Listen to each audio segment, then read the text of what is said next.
Cette vidéo, je vais vous montrer comment exporter les données de Facebook pour pouvoir faire sa comptabilité de manière automatique. Ok. Donc là, vous êtes dans votre gestionnaire de publicité. Pour accéder, vous venez simplement là et vous faites gestionnaire de publicité en étant dans le Business Manager. Ok. Et donc, pour accéder à ce paramètre qui va vous permettre de pouvoir extraire les statistiques de Facebook, il faudrait aller ici et puis choisir rapport de publicité. Bon, généralement, c'est en bas ici. Rapport publicitaire, vous cliquez dessus. À l'intérieur, j'ai déjà un preset que j'avais créé, donc vous allez cliquer ici sur créer un rapport. On va appeler ça FBOA. Ok. Ensuite, on va sélectionner le compte pour lequel on souhaite créer le rapport. On sélectionne le compte, on fait créer. Donc une fois que c'est fait, ici on va choisir le premier tableau qui va nous lister les données comme sur Excel, les colonnes, ensuite les lignes. Ok. Donc, on va garder le premier paramètre, on fait suivant. Ici, il est question de regrouper notre tableau, de mettre ce qu'il y a ici des régions. Ensuite, dans les régions, ce sont les régions en fait, ce sont des groupes de villes. Il faudrait donc les choisir ici. Et puis, on va désactiver déjà le nom de la campagne qu'il y avait ici. On va désactiver le nom de l'ensemble publicité. Ensuite, ici, on va sélectionner donc les régions. Vous avez en fait, quand j'ai désactivé les différents noms, toutes les statistiques ont disparu.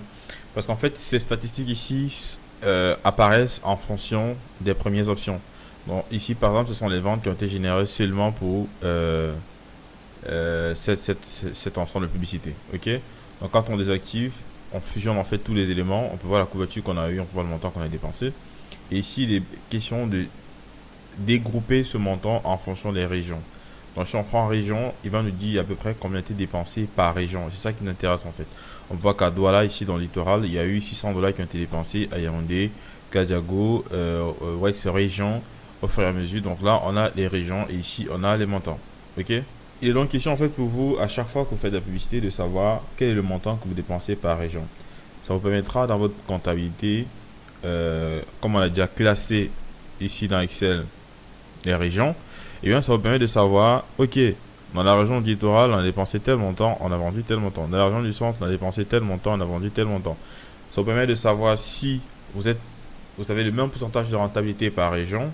Si ce n'est pas le cas, vous saurez directement sur quelle région fournit le plus d'efforts. Ok.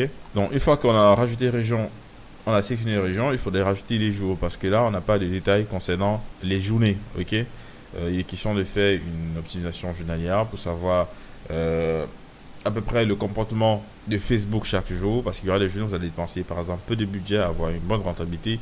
Il y aura des journées où vous allez dépenser beaucoup de budget mais ne pas avoir une bonne rentabilité. Grâce à la journée, vous allez pouvoir arranger ça de manière ordonnée comme c'est sur Excel ici. Donc il va vous classer le budget de la région en telle date en fait. Vous voyez, il va le faire de manière automatique. Donc une fois qu'on a rajouté les jours, on va enlever ici la diffusion qui ne sert à rien. La couverture, on va laisser l'impression, répartition. On va enlever ici ce paramètre. Le résultat également, on va l'enlever. On va enlever coût par résultat. On va enlever calendrier. Donc là, si vous remarquez, dans le littoral, il donne toutes les statistiques concernant le littoral uniquement. Ok. Là, il donne toutes les statistiques concernant la région la région du centre qui est Yaoundé. Et il me dit par exemple que tel jour, là c'était le 8, on a dépensé 48 dollars par exemple pour la ville de Yaoundé. Ok. Donc, ce que je vais faire ici, c'est enregistrer ce paramètre. Donc, vous avez vu, je ne sais pas si vous avez vu, là vous enregistrez. Ça vous permet à chaque fois que si vous venez dans le rapport, donc si je viens là, je viens dans rapport publicitaire ici, je vais pouvoir mon rapport qui a été créé, je peux cliquer dessus. Et à chaque fois, je vais simplement l'exporter parce qu'il a déjà créé tout. Il sera question aussi de sélectionner ce mois pour qu'il fasse le rapport de ce mois. Je pense que par défaut, c'est sélectionner ce mois. Et aussi, prêtez attention à actualiser parce que vous pouvez, actuellement, on est le 14. Ça se pourrait que le 16, vous ouvrez, il n'a pas actualisé le 14, il n'y a pas le 15 et le 16. Il faudrait ici actualiser pour savoir. Là, vous voyez, on est à 71,60 €. Bon, maintenant, il a mis 0,54. Bon, je ne sais pas pourquoi, il est plutôt descendu, mais en tout cas, quand vous actualisez ici, il vous met des vraies valeurs et cette valeur peut par exemple passer à 10 dollars. Ok. Donc une fois que c'est fait, vous enregistrez. Ensuite, vous exportez ici. En exportant, je choisissez le format CSV. Vous faites exporter. il va vous l'enregistrer. Voilà, il a fait. Donc quand il a enregistré, vous ouvrez simplement votre fichier. Il faudrait simplement, voilà, donc quand le fichier est ouvert, il faudrait supprimer les deux derniers ici, ok, qui ne sert à rien. Vous cliquez simplement ici comme ça, en ayant la flèche qui tend vers le bas, vous cliquez, ça vous permet de les sélectionner, ok. Donc là on a toutes nos données. Il est question de les importer. Bon, moi je vais simplement vous montrer comment importer, hein. Par la suite je vais utiliser les données qui ont été générées dans la précédente facture, qui sont ces données-ci, les données réelles de ces data, de ces databases. Donc on a dépensé ça en termes de publicité, et puis on a eu ça en termes de retour, et on va pouvoir fusionner ça par la suite. Le fichier en question qu'on vient d'exporter, c'est celui-ci. Ce qu'on va faire dans un premier temps, c'est sélectionner simplement son en-tête ici. On va copier. On va aller dans Add Data et on va coller. En fait, ça c'est l'entête prédéfinie qu'on va avoir tous les jours. Il sera simplement question de venir coller les données ici une fois que celles-ci ont été exportées. Ok. Donc, chaque fois, vous allez simplement venir ici, copier les données comme ceci. Les données que vous venez d'exporter. Et vous fusionnez avec ce qui existe déjà, donc en écrasant, parce que il vous exporte à chaque fois les données mensuelles. Donc chaque fois vous allez simplement venir coller comme ça.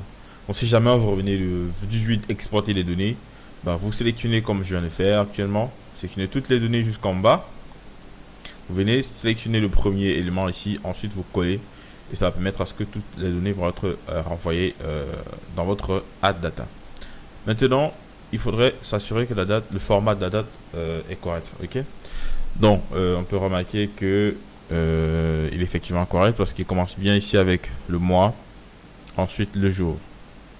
C'est pareil ici chez nous, le mois, ensuite le jour.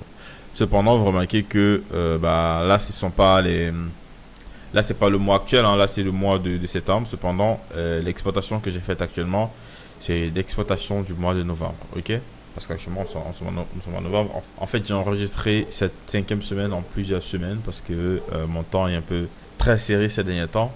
Donc, à ce niveau, je vais vous montrer comment récupérer quand même ces informations jusqu'à les mettre ici dans la région. Ok. Donc, il faudrait déjà qu'on essaye de reformater cette date de manière à ce qu'elle soit. Donc, ce qu'on va faire, on va faire CTRL A. Donc, on a sélectionné tout. Ensuite, on va faire CTRL T.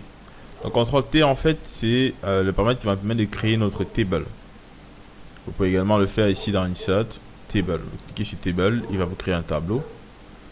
Il l'a fait. Et attention, si vous remarquez, je vais refaire, j'ai fait CTRL Z. Ici, vous avez vu, cette option est bien cochée. Il faudrait s'assurer que c'est coché. My Table as Headers. Donc, en fait, le tableau va être considéré comme le menu en fait. Voilà. Donc si on coche, il va récupérer les valeurs du tableau pour créer le menu. Cependant, s'il n'est pas coché, c'est plus la même chose, hein. Si c'est pas coché, il va créer le menu et ça ne va pas fonctionner. Ok. En faites bien attention à cocher cette option. Et par la suite, une fois que le tableau a été créé, on va insérer ce qu'on appelle un pivot table. On l'a déjà utilisé la dernière fois. Cependant, au lieu de créer un new sheet, on va utiliser le sheet qui existe déjà. Donc, on va cliquer sur ce existing worksheet. Et on va sélectionner dans notre worksheet. Et ensuite, on va cliquer sur la flèche ici du bas et on va valider. Donc, il dit destination reference is not valid. Il dit destination reference is not valid. Donc, ce qu'on va faire, c'est supprimer. Bon, en tout cas, je vais faire créer nous worksheet. On va faire OK. Et on va récupérer ce nom. Donc, j'ai fait rename. Je vais copier. Je vais modifier pour qu'ils ne disent pas qu'il y ait ce nom qui existe déjà quand je vais le coller ici. Voilà, c'est fait. Et cette option, je pourrais supprimer. OK. Ensuite, on va remettre la couleur bleue qu'on avait. OK. C'était du bleu foncé, je crois. Voilà.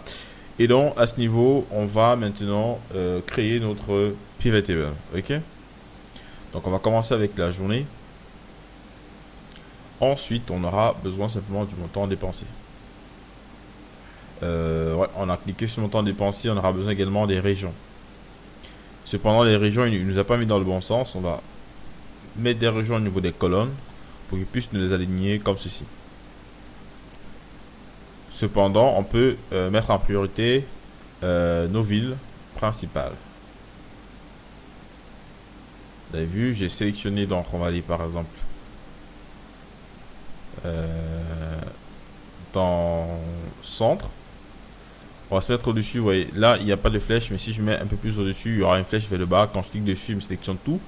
Et je viens ici à droite, et je pourrais avoir les 4 flèches qui me permettent de déplacer en fait ma sélection pour la positionner quand il y a une barre ainsi.